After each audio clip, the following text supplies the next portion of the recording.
help us with this, because you're part of your job is to monetize all of this content. And given the news every single day, whether it's the president tweeting or so many CEOs who we've been talking about this morning who've been tweeting out around the immigration issue or other things, is there a way for Twitter to ultimately monetize those tweets?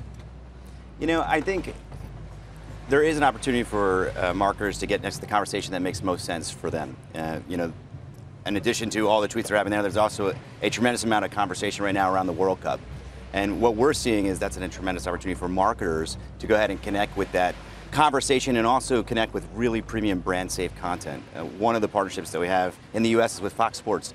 Every single goal in the World Cup is actually going to be on Twitter. So it really depends on the marketer and what they want to do, and we give them the controls to actually direct their messages to the right audiences and the right content. But of course there's so much conversation now about the World Cup, but increasingly what's so striking is that the news is not just being reported on Twitter, the news is happening directly on Twitter. Andrew referenced the CEOs speaking out against President Trump directly on Twitter. You're not just following the news, you're making the news. Is there a way that you could more directly sell ads directly against even President Trump's tweets? Yeah, that's not something I'm hearing from marketers, candidly. I think what I'm hearing from marketers is they really want trust back in their marketing. They want to reach audiences that they can count on, that are influential. They want to connect with moments that actually care, that their audiences that they want to reach care about. World Cup is a good example, but I can think of many others. For example, you think about technology. Every day is like the biggest technology conference, and it's happening on Twitter. So when Samsung goes to launch a product, they're actually broadcasting live directly to the people who are talking about technology.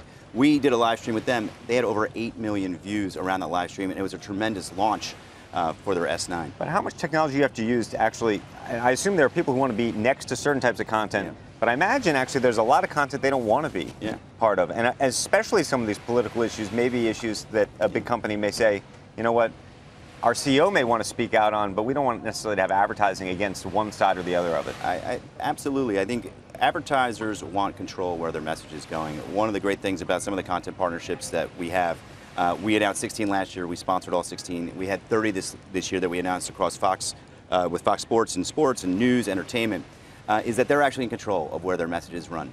They have a sponsorship model where they're actually connecting directly with the content that they want to be next to. And that control is something that I'm hearing more and more here at Cannes, is that what advertisers want. I would just say though, in addition to being brand safe and having that control, in the end of the day, marketers need to see return on the investment they're making. You know, we've had 6 consecutive quarters of daily active user growth.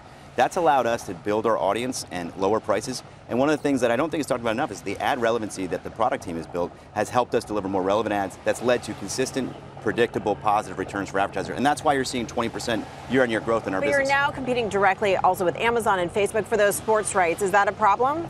You know, again, going back to the fact that we went from 16 content partnerships to 30 just in the US, and we have 950 partnerships all around the world. We get back to what we're great at, right? Twitter is the best at showing what's happening and what people are talking about, and that's where we see major opportunity to grow reach and revenue for our partners.